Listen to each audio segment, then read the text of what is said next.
முதன்மை போதகர் மற்றும் பொது நிர்வாகத்திற்கு பெந்தகோஸ்தே மிஷன் டிபிஎம் தலைமை அலுவலகம் சென்னை. பொருள்: அரசியல் கூட்டணிகள் மற்றும் ஆவிக்குரிய தரிசன இழப்பு குறித்த எச்சரிக்கை.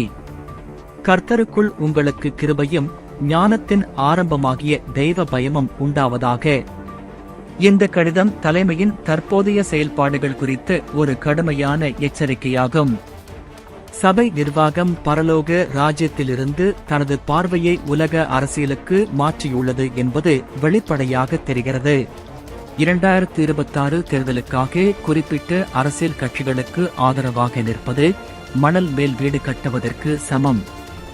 தேவனுடைய வார்த்தை தெளிவாக கூறுகிறது, 2 எஜமான்களுக்கு ஊழியம் செய்ய ஒருவனாலும் கூடாது. மத்தேயு 6:24. அரசியல் நோக்கங்களுக்கு தலைவணங்கி அதே நேரத்தில் தேவ ஆவிக்கு ஊழியம் செய்ய முடியாது. கிறிஸ்துவை பின்பற்ற அழைக்கப்பட்ட போதகர்கள் மனுஷர்களை பின்பற்றத் தொடங்கியிருக்கிறார்கள். அவர்கள் நெருக்கமான வழியை விட்டுவிட்டு அரசியல் செல்வாக்கிற்கு தங்களை விற்றுவிட்டார்கள். மேய்ப்பர்கள் பரிசுத்த ஆவியின் வல்லமையை விட அரசியல் கட்சிகளை நம்பும்போது ஆட்டு மந்தையை பாதுகாப்பற்ற நிலையில் விடுகிறார்கள். வேதவசனங்கள் உங்களை எச்சரிக்கின்றன. பிரபுக்களையும் இரட்சிக்க திறனையில்லாத மனுபுத்திரனையும் நம்பாதேயுங்கள். சங்கீதம் 146:3.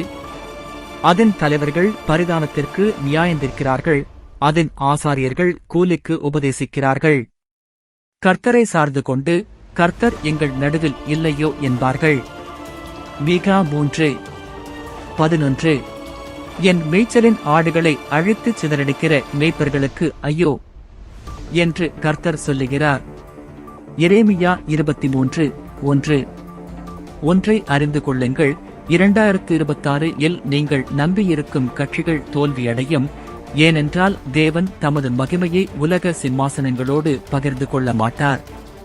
உங்கள் ஆதி அன்பிற்கு திரும்புங்கள். மனந்திரும்பி ஜனங்களை மீண்டும் இயேசுவிடம் வழிநடத்துங்கள். இல்லையெனில் உங்கள் விளக்குத்தண்டு அதன் இடத்திலிருந்து நீக்கப்படும். டிபிஎம் இல் அந்த ஆதி அன்பை எதிர்பார்க்கும் ஒரு ஆடு.